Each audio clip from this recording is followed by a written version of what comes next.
I got you, Tragic. I've got you. So, all the way from Zimbabwe is where I come from, ngengomndebele. And because Tragic has said this, ngizaphendula ngesindebele, yikuyini insulin resistance. 20 years ago, bakhona ama-professionals abathiwa ngama-metabolic health researchers and professionals. Bathola ukuthi imikhuhlane eminingi okuthiwa ayilapheki, okuthiwa ngama-chronic diseases, efana labo PCOS, labo erectile dysfunctions, labo hypertension, labo diabetes, lokuba isidudla i-obesity, imnengi, i-problem ye-liver, i-problem yama-kidneys. Bathola ukuthi imikhuhlane le ibangelwa ngesikuthi yi-insulin resistance. Nxa ule insulin enengi njalo ama-cells engasalaleli, kwenzakalayo yikuthi konke ukudla lobudla amazambane, lobudle iqanda, konke ukudla loba ku-healthy njani, kuyi-fruit, i-apple, ugcina kusinike ichukela esikuthi yi-glucose or i-glycogen. I-glucose le nxa ihamba egazini into ethick nje ifana le molasses, iyenza igazi lethu libe thick, so umzimba awuyivumeli ukuthi ihlale iku-bloodstream ihamba. So iyathumela i-insulin, i-hormone le ukuthi ama-cells ethu wonke, remember umzimba wonke lo ngama-cells.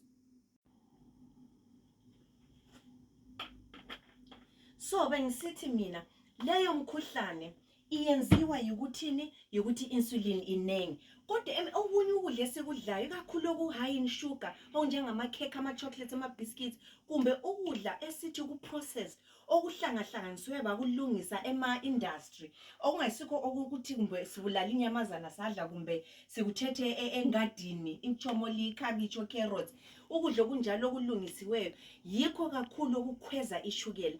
Nxa kukhweza ichukela ngaleyo ndlela, iba nengi ichukela, ama-cells la loba ethatha ichukela igcina isiba nengi kuma-cells ukuthi iyaqamula ama-cells, iyawabulala ama-cells ebese hamba through esikuthi i-oxidative stress. Ngaleso sikhathi ama-cells ayabe engasalaleli u-insulin, ayabe engasayithathi ichukela le, kusho ukuthi sesisala le chukela egazini. Leliyani ichukela yilo ligcina ligcinwa la, usithola lo mkhabanyana, lo mzimba omncane kodwa lo mkhabanyana, kodwa abaningi siba le mzimba emkhulu, imkhaba ingaka, izinto eziningi ezinjengazona lezo zitshengisa ngoba i-insulin yabe sithathe ichukela liyana yazoyibeka la, lapho uzibona uyisidudla khona i-insulin ifake laphana. Kodwa inkinga ukuthi ayisikho ukuthi uba yisidudla kuphela. Nxa into le lokhu isenzakala over time, kungaba yi-10 years, kungaba yi-5 years, 15 years, 20 years, ugcina usithiwa u-pre-diabetic.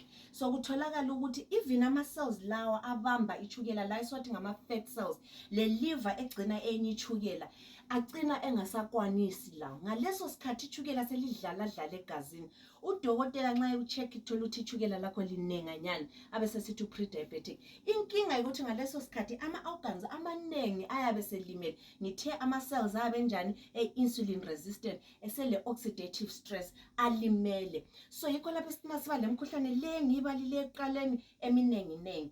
Into enhle ngale yikuthi iyabiseleka emuva, we can reverse insulin resistance. Ungangilandela, ulandela ama-video yami, ubuye la ku-live yami, uzathola ukuthi ngiku-explainer more deeply. Akupheleli lapho, ngile protocol engiyisebenzisayo encedisa ukuthi ukwanise ukwenza intermittent fasting, udle ngezikhathi ezithize, uke uvumele umzimba wakho ukuthi i-hormone le insulin iyehle, ichukela iyehle, hayi ukuhlala sisidla kuphela. There's still a lot kusesekunenge kumele ngutshele khona.